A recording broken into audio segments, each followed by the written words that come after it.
want to talk to you about the power of the pause. What is that? The pause is when we stop and recognize that our emotions are heightened, and we use the power of our breath to come down out of the heightened emotional state, the fight or flight state, and back into a calm and logical state where we're able to respond rather than react. And here's the kicker. When we react aggressively and emotionally to someone, they took our power away from us. So when we're able to respond calmly, logically, and respectfully, now we've taken our power back. Now we're back in the driver's seat. We're back in control. There are many benefits to this. So, have you ever put your foot in your mouth and said something that you wish you hadn't said?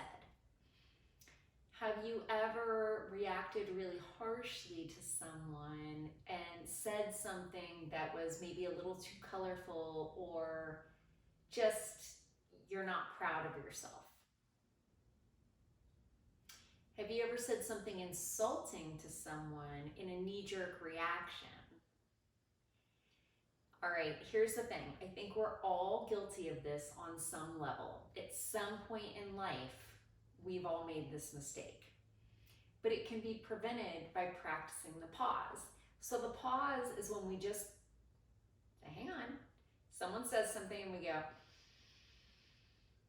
and we use our breath. It's with us all the time. We take deep inhales through the nose, pause, and then deep exhales all the way back down into the navel. And then again, do it as many times as you need.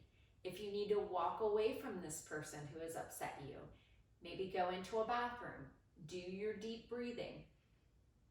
The deep breaths literally regulate the nervous system.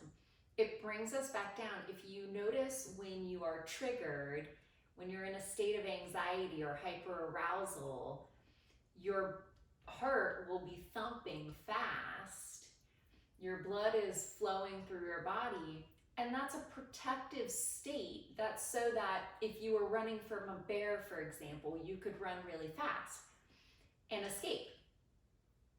But when we're in an emotionally heightened state, we need to learn to regulate our blood pressure, our heart rate, so that we can come back down out of that fight or flight state and think logically and responsibly. Because in that fight or flight state, our thoughts become distorted. We start seeing things as, everyone's against us, and, everything is black and white. When we come back down and we regulate that nervous system, we're able to respond much more responsibly, much more logically, and much more respectfully. So words are very powerful. We have the ability to build people up, compliment them, help them accelerate on their path, encourage them, or we have the power to squash people.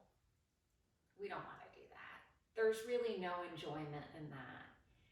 We rise by lifting others up. And words can be forgiven, but they're rarely forgotten.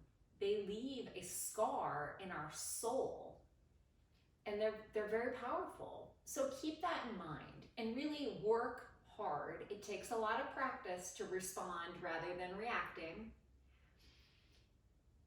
It takes self-discipline to respond rather than react.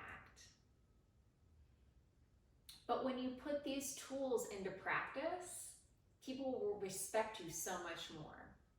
So practice active listening. Really listen to what someone else is trying to tell you, and take into account their perspectives.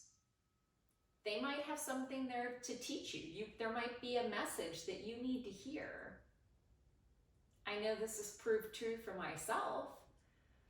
And so when we just practice pause, cool our nervous system off a little bit, lower the blood pressure and the heart rate, take everything into account, and then respond responsibly, we can now have a logical conversation and resolve whatever conflict that was there to begin with.